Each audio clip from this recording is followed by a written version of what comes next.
Rise forever till ties sever, shine together, rule wherever. Clock ticking now, whenever. My worst behavior, beats who's unique, the flavor. Foes turn flame, then vapor. Rise forever till ties sever, shine together, rule wherever. Clock ticking now, whenever. My worst behavior, beats who's unique, the flavor. Foes turn flame, then vapor. Never veer off my lane, my vision. Yeah. None of us. I mean, we strive to be experts, but that's the hard task. That is definitely a hard task, right? So what I'm saying, we as men, know this or been through some things. When it feels like doing your best still isn't enough, and it could be draining, right? You wake up every day, you show up, what I'm saying, you working long hours, you trying to provide, you staying involved in your child's life, right? Like you're doing everything you can, and still, with all that being said, all that you're doing, you're still met with resistance. You're treated like you're replaceable, like your voice doesn't matter, and the hardest part of that, and any man could testify to this, is that you don't even get to explain yourself. Like many of us, especially men, that like I said, I'm just talking about the men, don't always get the space to be heard before the judge. Like we're like immediately judged, and sometimes we're called distant, cold, emotionally unavailable. But nobody asks us why. It is like that's just how they are, right? And it's very unfortunate because men have emotions too. Like we have feelings. We want to say things, but a lot of the times we're not given that space and opportunity like women are. A lot of the times, and it's frustrating. It causes the gap between men and women because we can't communicate, and it takes a little bit of time for us to feel comfortable and secure to do that. And when we're not given the opportunity, men just gonna shut down. You agree or disagree? I definitely agree. I definitely agree. And to your point, sometimes when we do, you know, assert ourselves, our assertiveness can be, oh, you're being controlling, you're being demeaning, you're demoralizing me. It's like sometimes you just can't win. Whichever way you choose to go, it's like you just can't win. You know, And it's extremely frustrating. Yeah, go ahead. huh? I said it's extremely frustrated, but go ahead. Yeah, definite. I've had situations to where, you know, um, it's funny because sometimes it seems as though women love to express their feelings. They want you to listen to their feelings, but then they don't know how to be objective in situations to where you start to express yourself. Now your expression is viewed or deemed as an attack. Yes. You know, they want you to accept constructive criticism, but they don't want to be accountable for what may make you feel a certain type of way. But you always have to be accountable for how they feel and how you make them feel, but not how they make you feel. And I think that's a problem, and that's something that contributes to the shutdown. Men just shutting down and just deciding, you know what, I'll just be quiet. I'll just work these issues out on my own. I'll just retire to my man cave. I'll just go and do something else. And then, now you hear, well, what's wrong? Why aren't you talking to me? You know, Hmm. it's definitely a issue, a reoccurring Absolutely. issue. Absolutely. And women don't take this as we over here just bashing women. No, we're just having an honest conversation on what what we go through. This is from our perspective of what we experience, what we see other dads and other men experience. And this is typically what happens. And there is a lot of women out there that don't like to accept accountability. And it's kind of how society has developed now to where it's not required as much. Like it got to a point to where like it's okay. Well, it's a woman, so you just have to, adjust and let her just do what she do. And that that caused a lot of strife. So men, we out here, we got to do this, we got to do that, we got to be a provider, we got to be security, we got to be this and that without a voice. Right. And When we like you do, said, no, go ahead. I don't believe all women are like this. No, You know, no, absolutely not.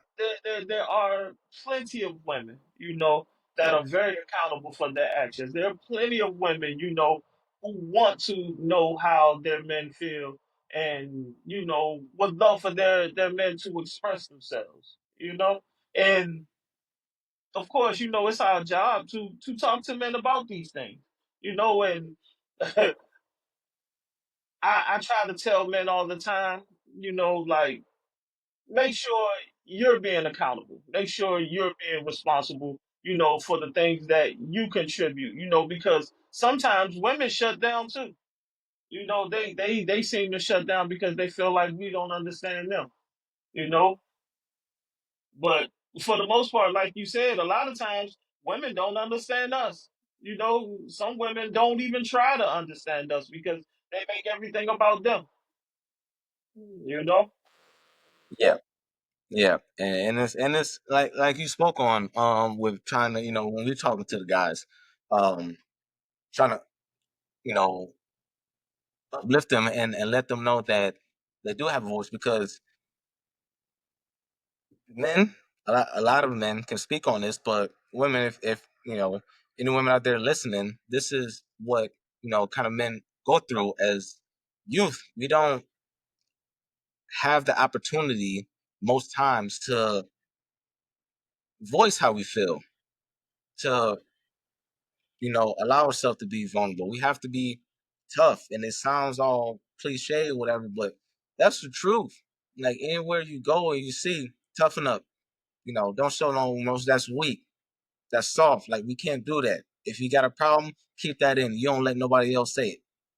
Women, they can do that. Men, we can't do that. So that causes us to not know how to communicate effectively and voice our emotions and our feelings because we don't have practice.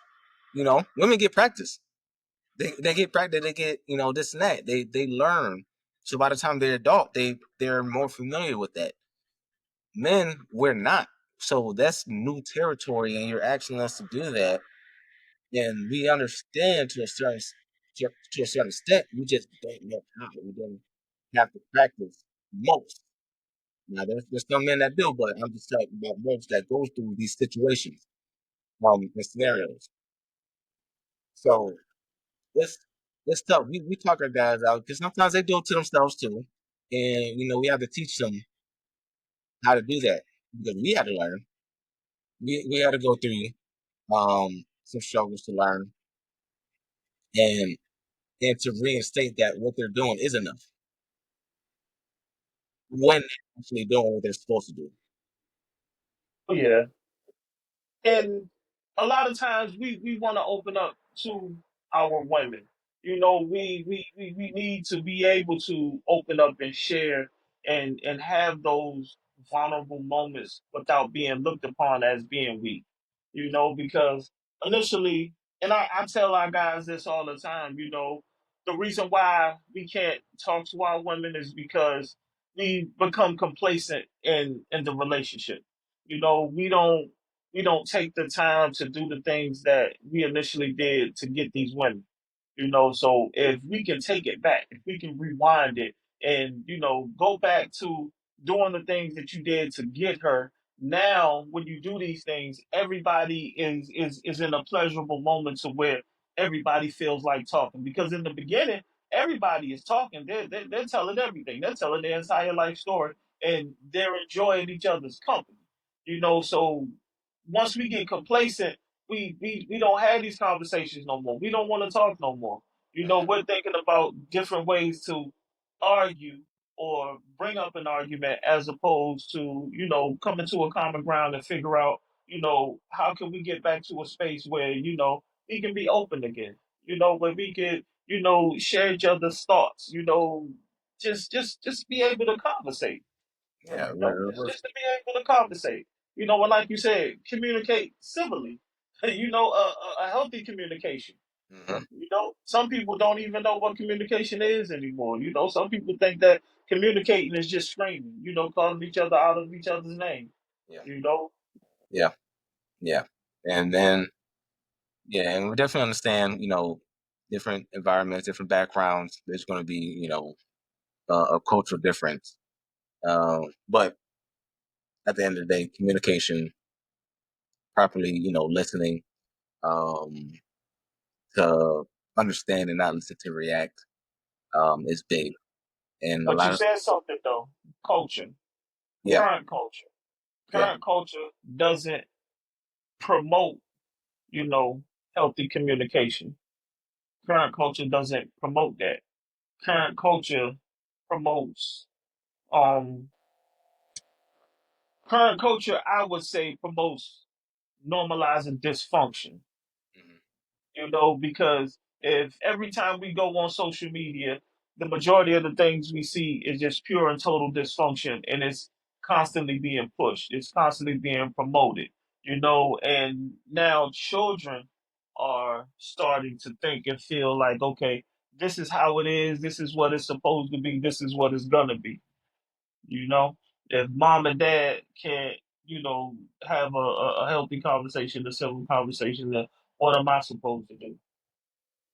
yeah, And yeah, and that's the saddest thing about it. So in order for things to really change, it has to start with them, with the man and the woman, before it can change culturally. It has to be culturally, accepted all the way around the board. But we living in a different culture. We living in a different society now where, the argument is promoted, to go back and forth, that's showing love.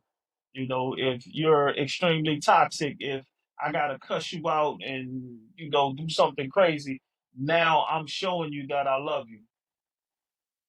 And that's dangerous. very, very dangerous. So thank you for spending time with me here on Jarrell's Journal. This space is all about healing, growth, and real conversations, especially for our military, veterans, and first responders, and those who just trying to move forward one step at a time. If something spoke to you, don't keep it to yourself. Share it. Start a conversation. And if you haven't already, subscribe so you don't miss what's next. Remember, you are not alone in this journey. Keep showing up. Keep putting your best foot forward. And above all, keep being real. Catch more resources and inspiration at www.mentallyfit.com. Until next time, stay grounded, stay growing, and stay connected.